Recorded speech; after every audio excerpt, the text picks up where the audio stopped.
I had 2 minutes left on my timer, but then I still um I didn't want to even use it. So I felt that I had a lot of time left in my 20 minutes to prepare for this poem, Antaeus. And so this let that be a word of advice to you. That when you do your actual IOC, make sure you spend more time um, writing down the things you need to do for all the poems. Write down your introduction, write down your thesis, make your arguments good. You can spend a good amount of time on it and still have plenty left over to for your annotations. So yeah, I just got lazy. So I guess I'll just start my timer now, or my stopwatch at 8 minutes for Antaeus. Antaeus is a poem by Seamus Heaney, and it tells the story of Antaeus, a character of Greek myth, who was born to Mother Earth and the goddess Gaia, and to Poseidon, the sea god.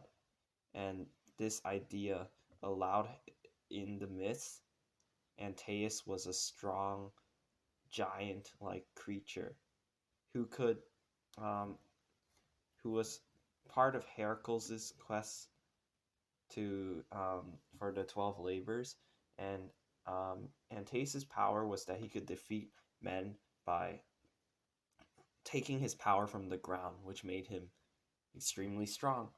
But this poem itself centers on his over reliance on the his own power, and how eventually his weakness and his overconfidence in himself is an allegory for the current state of Ireland, and how their haughty attitude will bring their own downfall. And my first argument will be discussing the reliance on the land itself and making the same mistakes as the past, because there's lots of imagery that is commonly related to Heaney in this poem. The idea of the feminine as sacred. This is a good place to start in the third stanza. The idea, there is a tone shift in this part of the poem, as Antaeus begins to talk about how he was cradled in the dark, how the dark wombed him. He was nurtured in every artery like a small hillock, and the imagery relating to Mother Earth, this idea of the feminine, also the idea of the goddess Nerthus in Irish mythology.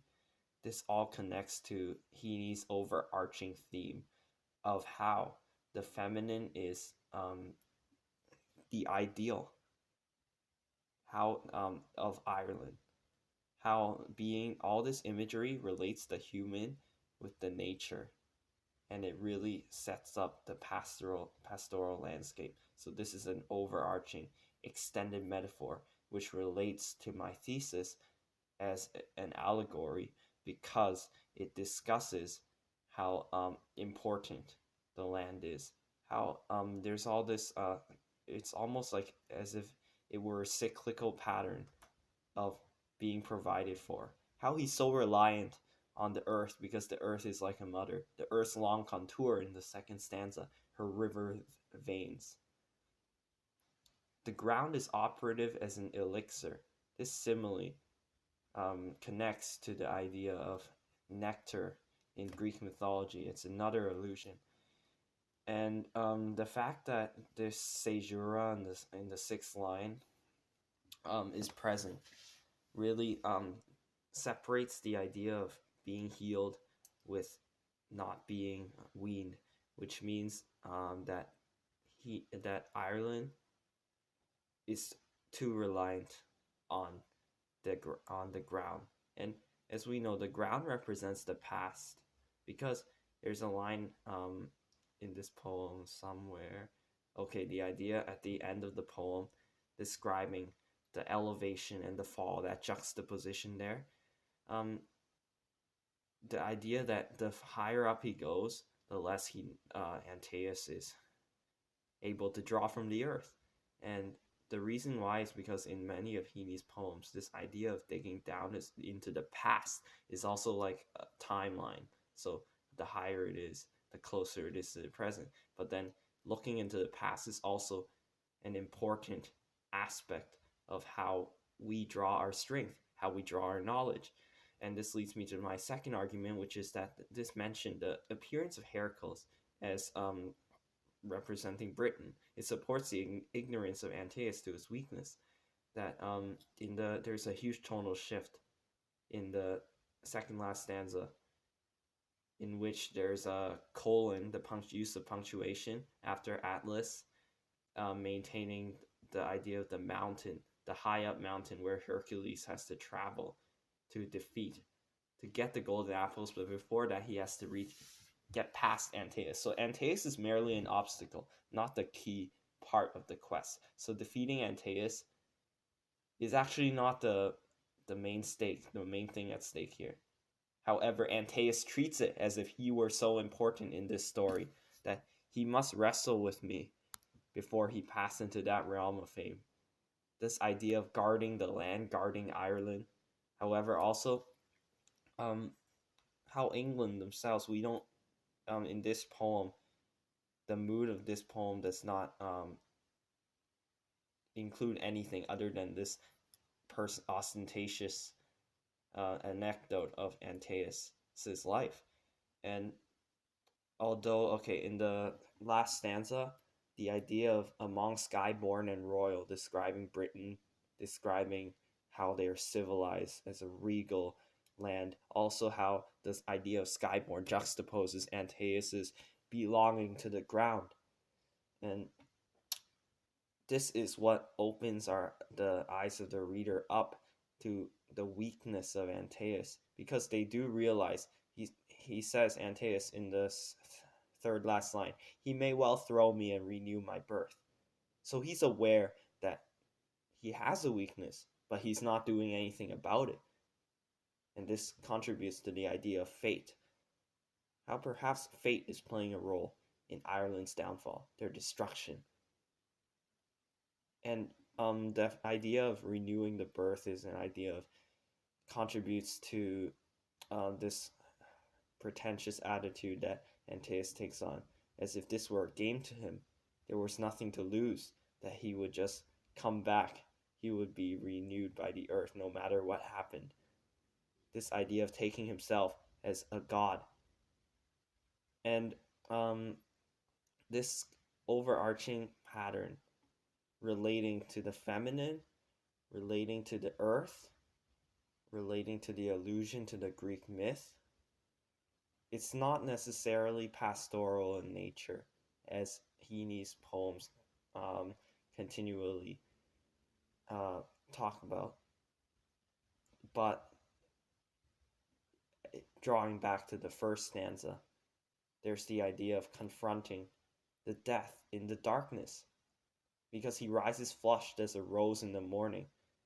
This is a simile for his weakness. Flushed perhaps as a woman, so that's why he has to rub himself with sand to make himself more manly. And this idea that there are expectations for Ireland and how Ireland is trying to live up to them, but they are ignorant in the process. And so guys, this is my 8 minutes time completed, and I was pretty much finished at the 7-minute point, but then I continued drawing back to the first stanza. As Miss Parla Greco says, you're gaining points in the IB. You're trying to get them. If you look at the rubric, you want to get that 5. They'll start at a 4, but then for language, the idea of language, as long as you don't repeat the same things over and over, if you use occasionally use these difficult words, you will be able to get that 5 out of 5. But make sure that you cover all of the poem. So if you have extra time, perhaps that's a positive. Perhaps that is take it as an opportunity to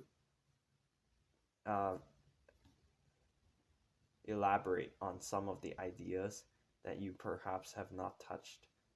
So structure, tone, sound, diction, literary devices, the mood. I forgot to talk about sound devices in this poem. Root and rock is that alliteration to signify how he finds comfort in this cave where there's nobody else there. Segregation, you could talk about that. Well, and this is my analysis of Antaeus. It's my first one this morning. It's Sunday. So I may not be off to a good start, but that's all right.